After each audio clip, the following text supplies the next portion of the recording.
It started with a late meeting, just the two of us. I didn't think much of it. He was my boss's son. Young, confident, charming in a way that made you feel seen but still safe. But that night, he looked at me differently. And when I told him to stop, he didn't.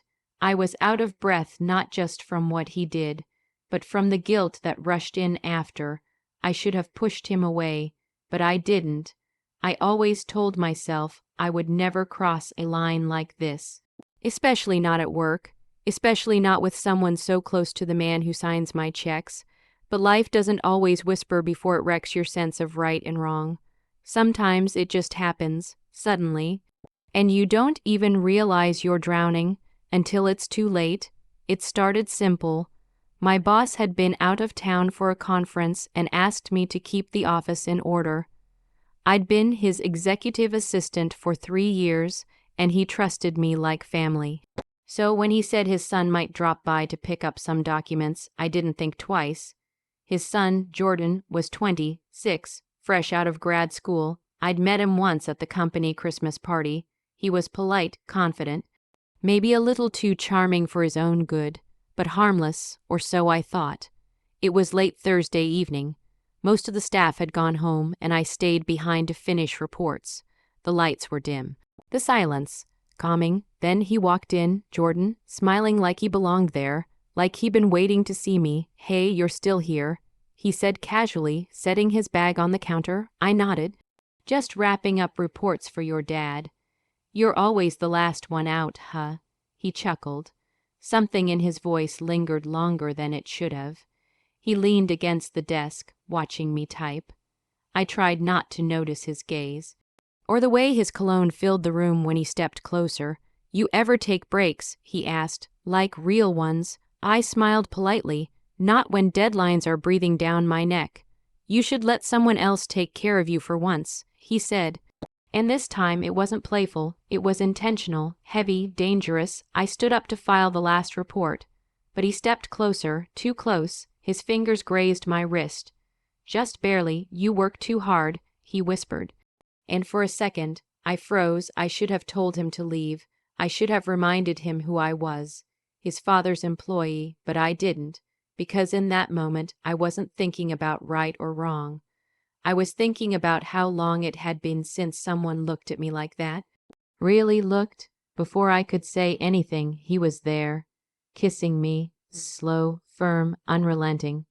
I gasped, out of shock, out of panic, maybe even desire. "Wait," I whispered, breath shaky. "Jordan, we can't." But he didn't stop. He pulled me closer, pressed me against the office wall, his hands exploring like he'd waited months for this, and I didn't stop him. My body betrayed me, my mind screamed, but my heart, it was quiet. And my breath, it disappeared somewhere between guilt and pleasure. When it was over, the silence returned, but it wasn't peaceful anymore. It was crushing. He sat across from me, looking calm, smug almost. "You okay?" he asked softly. I didn't answer, because I wasn't. Not even close. My blouse was wrinkled, my lips swollen, my heart shattered. I had let something happen that couldn't be undone. I stared at myself in the mirror for a long time before going in the next morning, trying to find the version of me that would never do what I did. But she was gone, and in her place was someone filled with regret, shame, and a secret that now lived inside the walls of that office. When my boss returned, he smiled at me like nothing had changed, but everything had. Sometimes betrayal doesn't come from someone else. Sometimes it comes from you, from a moment you let happen, a line you convinced yourself wasn't real, until it was crossed. And by then, you're out of breath, out of excuses, and out of the version of yourself you used to be. This was my story, a story I never thought I'd tell. But silence only feeds the shame, and maybe, just maybe, someone out there needed to hear it. So they never make the same mistake. I thought I could pretend it never happened. That Monday would feel like any other, that I'd walk past his office door and not feel anything, but my body remembered. The way his hands felt, the way the room smelled, The way I struggled to breathe when it was over. He didn't text, he didn't call, he didn't even come by again, and that hurt more than I expected it to. Because in some twisted way, part of me thought he would reach out, say something, acknowledge it, but he vanished like it meant nothing, and I hated myself for being disappointed. I carried the secret in my chest like a stone heavy, unmovable, always pressing down even when I smiled. I avoided my boss more than usual, kept conversations short, stayed behind my screen, pretended to be busy. But every time he laughed or trusted me with something, I felt like a liar because I was. I had betrayed not just him, but myself, and still, I said nothing, not to my friends, not to my therapist, not even to the woman in the mirror who stared back, exhausted and ashamed. I wanted to scrub the night off my skin, erase it like a smudge on glass, but the harder I tried to forget, the more vivid it became. Sometimes I would lie in bed and replay it, not the pleasure, not the heat, but the moment I stopped saying no, the second I stopped trying to stop him, because that's where the real betrayal lived, in my silence, in the way I didn't fight hard enough, in the way I wanted to be wanted, even if it came with consequences.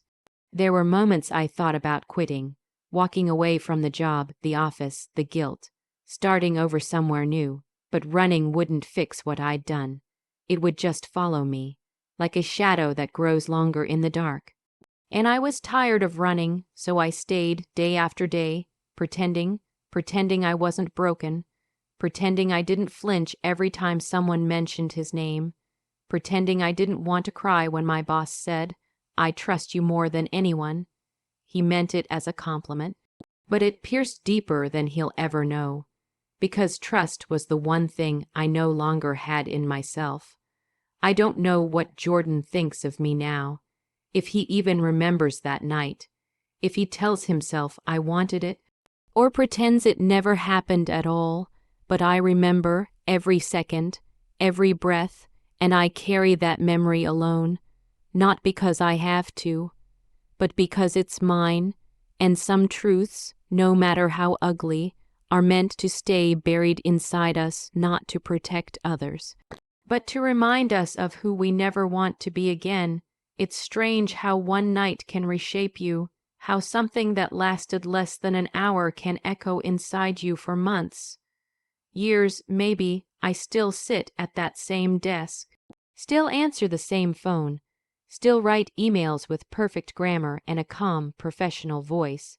But inside, I'm different, not ruined, not destroyed, just altered, like glass that cracked quietly but never shattered.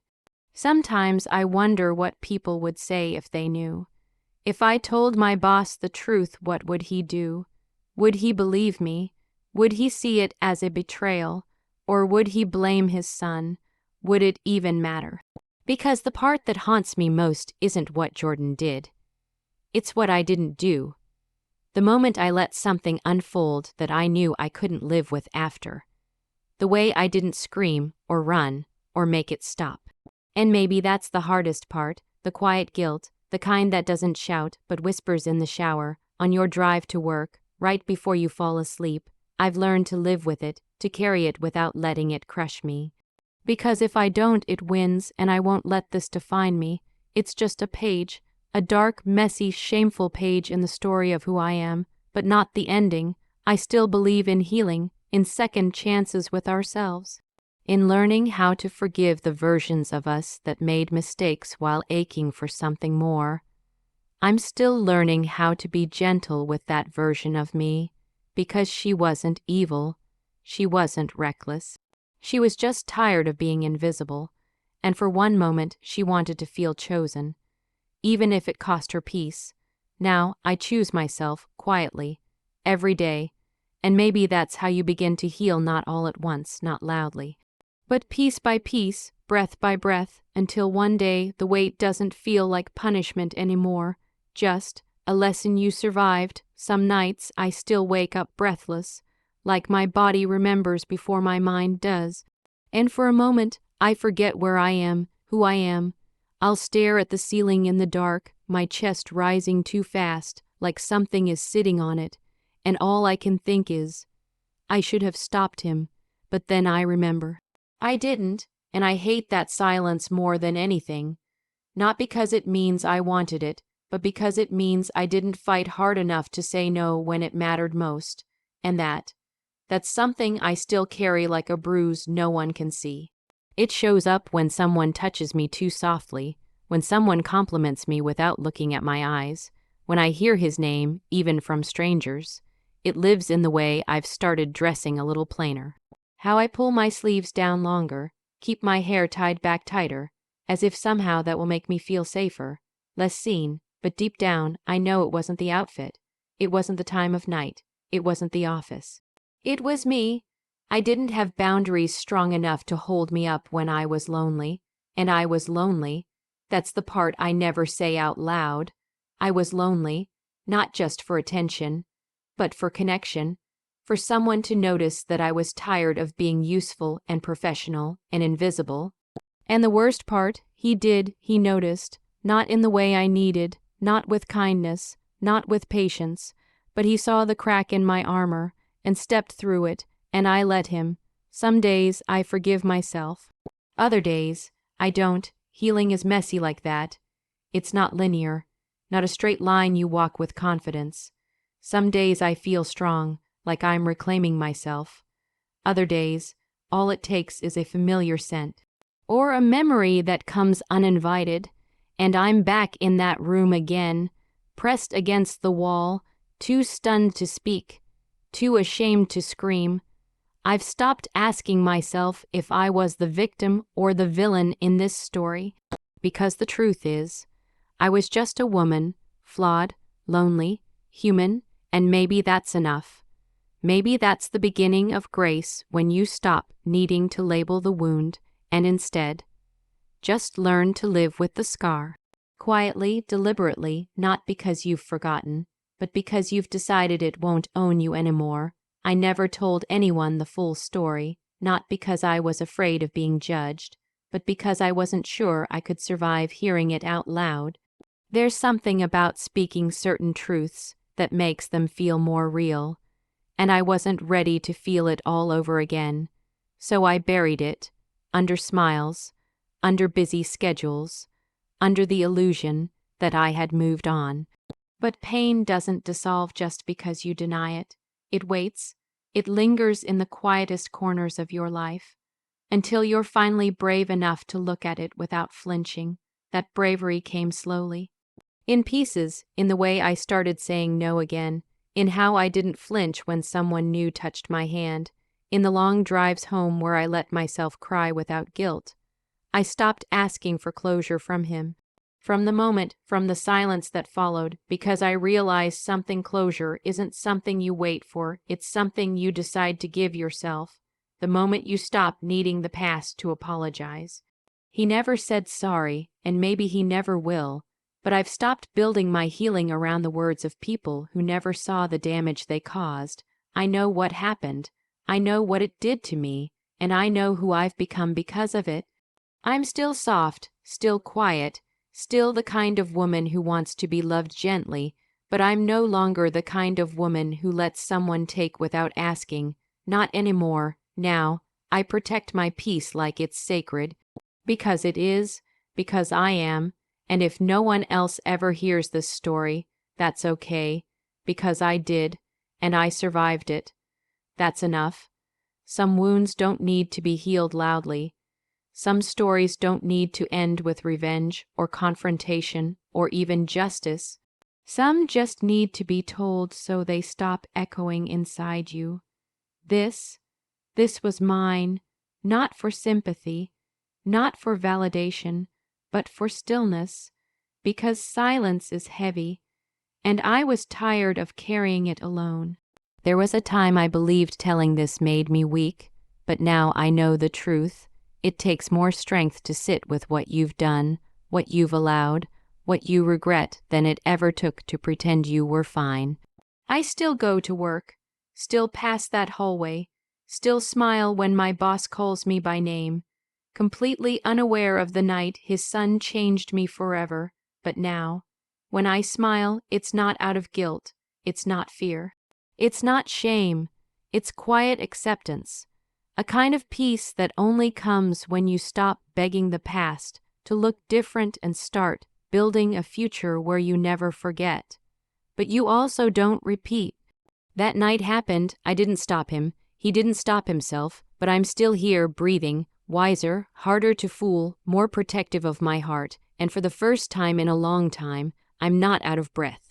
I'm finally just breathing again. I used to replay it, all of it, the moment his hand touched mine, the way my breath caught in my throat, the sound of the office clock ticking while everything else stood still.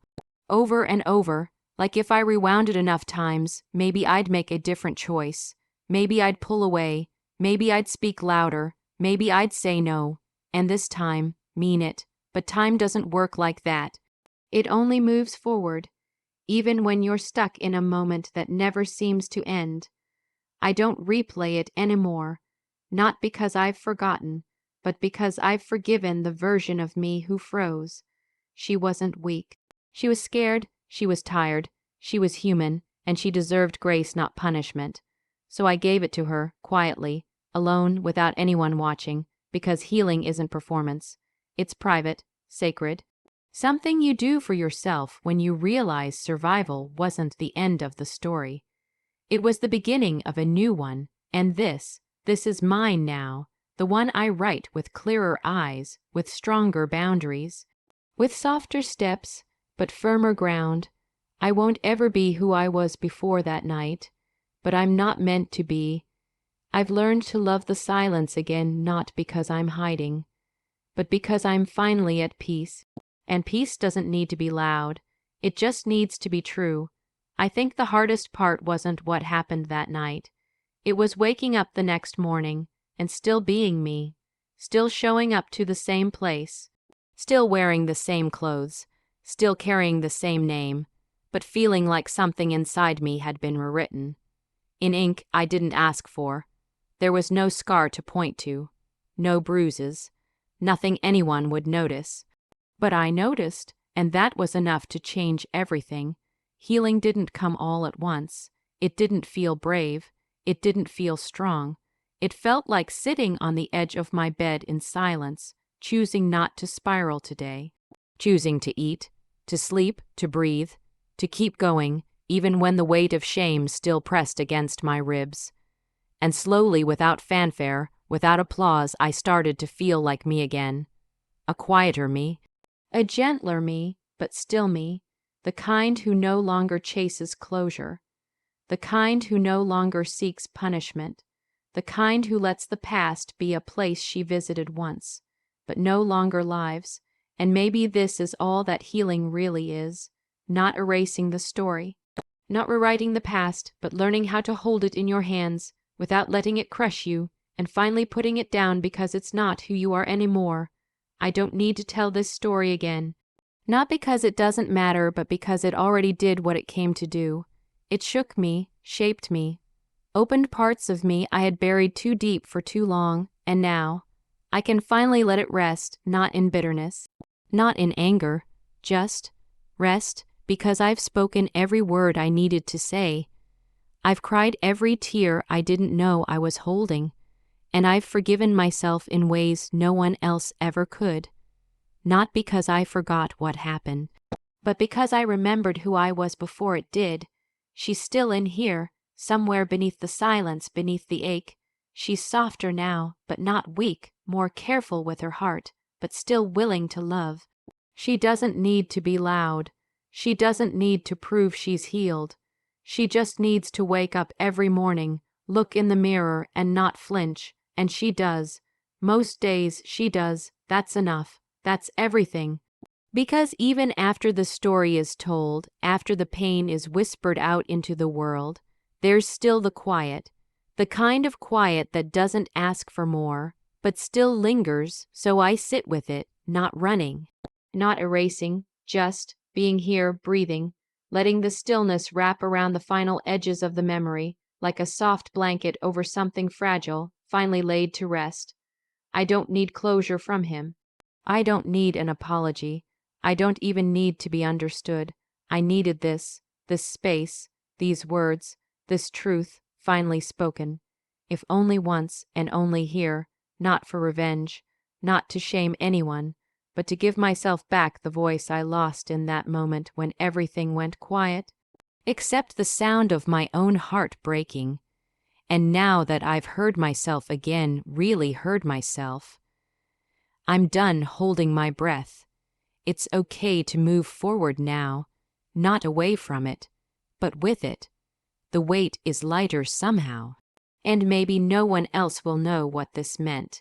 Maybe no one will see how heavy it was to carry, how brave it was to put it down, but I'll know, and that's all that ever really mattered.